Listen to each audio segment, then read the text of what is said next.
Baik, selamat pagi saudara-saudara semua. Sekarang jam 5:12 kita akan dengar firman Tuhan. Judulnya ada Itulah Tuhan kita. Itulah Tuhan kita. Kenapa saya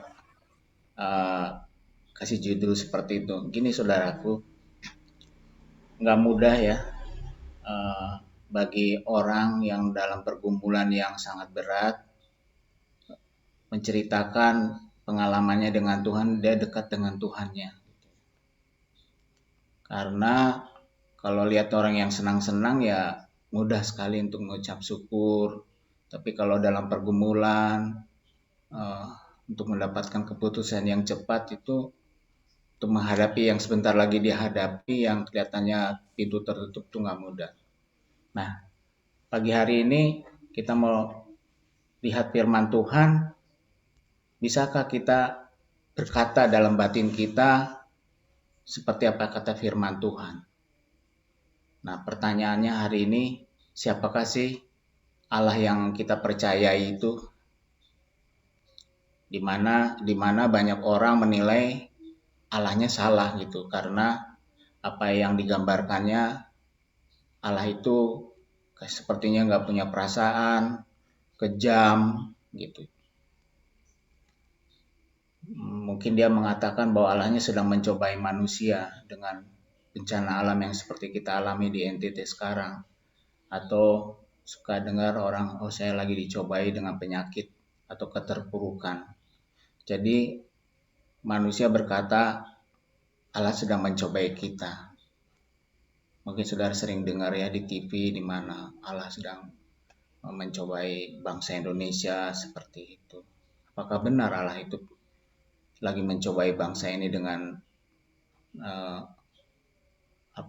bencana alam seperti di NTT itu ya?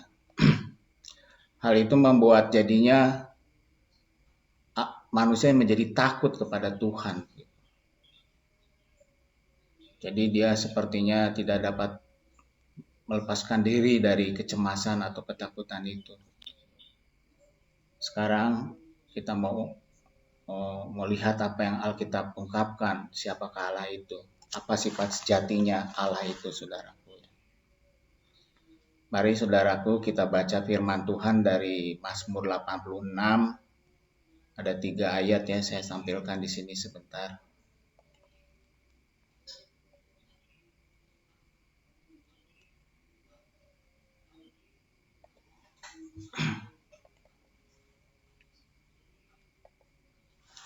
Firman Tuhannya berkata demikian, saudaraku. Mazmur 86 ayat 15. Tetapi Engkau ya Tuhan, Allah penyayang dan pengasih, panjang sabar dan berlimpah kasih dan setia.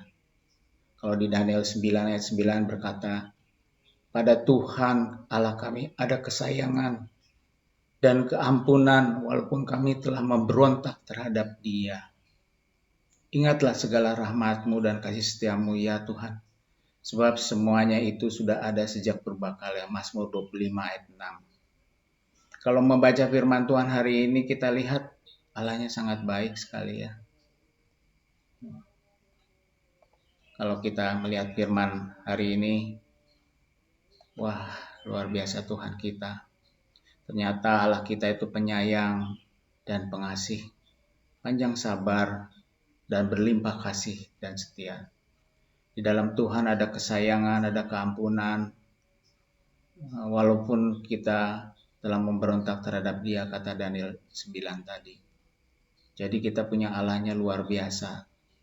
Cuman kita kenal atau enggak sama Allah kita itu ya. Kalau melihat sifat Allah sejati, kita boleh lihat dari Tuhan Yesus. Kata Tuhan Yesus, barang siapa telah melihat aku, ia telah melihat Bapa, katanya. Tidak percayakah engkau bahwa aku di dalam Bapa dan Bapa di dalam aku? Apa yang aku katakan kepadamu tidak aku katakan dari diriku sendiri, tetapi Bapa yang diam di dalam aku, Dialah yang melakukan pekerjaannya. Kita lihat Yesus itu sangat tidak terprovokasi dengan ataupun marah kepada orang yang berdosa ya. Kita lihat di firman Tuhan. Kepada pelacur ya ketemu dia tidak benci. Kepada pemungut cukai atau pemungut pajak dianya nggak benci. Ya. Dia tidak mencaci maki kepada orang yang perempuan itu yang suaminya 5, atau wanita yang ketangkap berzina, dia nggak ngamuk-ngamuk, yang ada penghakiman. Ya. Kita lihat Tuhan Yesus, maka kita melihat Bapa.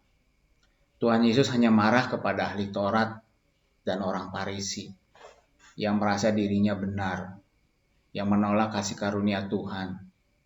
Tetapi kepada kita, orang-orang berdosa dan terbuang, tidak, saudara. Dia sangat baik. Dia baik ya. Sehingga kalau nyanyi seperti tadi pagi yang awalan, ya itulah kalau kita kenal dengan Tuhan kita, Yesus Kristus. Ya. Jadi saudaraku, pertanyaannya adalah,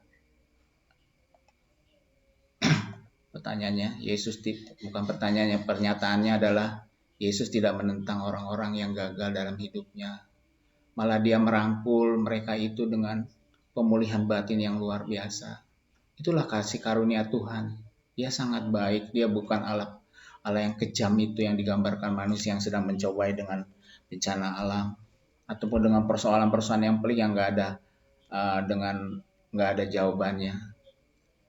Sehingga orang-orang berdosa seperti kita ini menemukan harapan, menemukan sukacita dan kebebasan di dalam Yesus Kristus. Kasih karunia-Nya bisa mengubahkan seorang menjadikan dia menjadi orang yang kudus. Karena Tuhan Yesus rela mati, menyerahkan nyawanya supaya orang-orang berdosa bisa selamat. Nah, sekarang tinggal kita ngambil keputusan bagaimana dengan kita sekarang.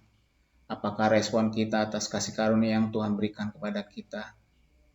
Pagi hari ini kita berdoa bersama-sama, bangun pagi-pagi, mungkin masih ngantuk, masih banyak masalah mungkin dan sebagainya. Tapi itulah respon kita kepada Tuhan, pada kasih karunia Tuhan Yesus Kristus. Mari saudaraku, siapkan hati kita datang kepada Tuhan pagi hari ini. Kita punya Allah yang dahsyat, Allah yang sangat mengasihi, Allah yang tidak sedang mencobai Anda dan saya, tetapi Allah yang memberikan pemulihan itu. Yesus Kristus yang dengan kasih karunia kepada kita. Mari kita berdoa saudara.